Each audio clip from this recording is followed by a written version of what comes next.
બીમાર છો, લો દવા લઈ લો, સાજા થઈ જશો.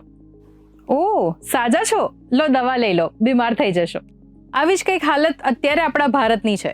150 કરતાં પણ વધારે સેમ્પલ્સ ક્વોલિટી ટેસ્ટમાં ફેલ થયા છે. હાય, હું છું હેલી.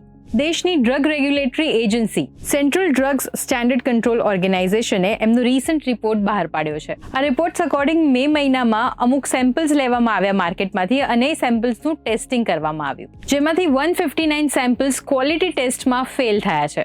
સેન્ટ્રલ ડ્રગ્સ લેબોરેટરી દ્વારા 46 સેમ્પલ્સ સ્ટેન્ડર્ડ ક્વોલિટીમાં ફેલ મળ્યા. સ્ટેટ ડ્રગ્સ ટેસ્ટિંગ લેબોરેટરીઝ દ્વારા 113 સેમ્પલ્સ ફેલ મળ્યા. અને આટલું જ નહીં, અમુક દવાઓ સ્પ્યુરિયસ નીકળી, એટલે કે અમુક જે દવાઓ છે એના સેમ્પલ્સ નકલી આઈડેન્ટિફાય થયા. સ્પેશિયલી આવી દવાઓ આસામમાં મળી આવી છે. હવે આ દવાઓ આપણે સાજા થવા માટે ખાઈએ છીએ કે બીમાર થવા માટે દવાઓ ખાઈએ છીએ એ જ નથી સમજાતું. બટ આટલા સેમ્પલ્સ ફેલ મળ્યા છે એનો મતલબ એ નથી કે માર્કેટમાં જેટલી દવાઓ મળે છે એ બધી જ બોગસ છે. અમુક જે સેમ્પલ્સ લેવામાં આવ્યા એ સેમ્પલ્સ ટેસ્ટમાં ફેલ થયા છે.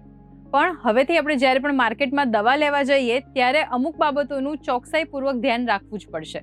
એનો બેચ નંબર, એક્સપાયરી ડેટ અને જ્યાંથી આપણે દવા ખરીદીએ છીએ ત્યાંનું બિલ ચોક્કસથી રાખવું અને ટ્રસ્ટેડ ફાર્મસીમાંથી જ આપણે હંમેશા હવે દવા ખરીદવી જોઈએ. અને આટલું જ નહીં, અમુક દવાઓની ઉપર QR કોડ પણ હવે અવેલેબલ હોય છે. એ QR કોડને તમે સ્કેન કરી એનો બેચ નંબર, મેન્યુફેક્ચરર અને સાથે પ્રોડક્ટ ડિટેલ્સ વેરીફાઈ કરી શકો છો. તો આ વિડીયો બધાની સાથે શેર કરી દો જેથી કરીને એ હવે જ્યારે દવા લેવા જાય છે તો થોડી ચોકસાઈ એ પણ દાખવે. અને આવા જ ઇન્ફોર્મેટિવ વિડીયોઝ માટે ગુજરાત સમાચારના પેજને ફોલો કરવાનું ના ભૂલતા.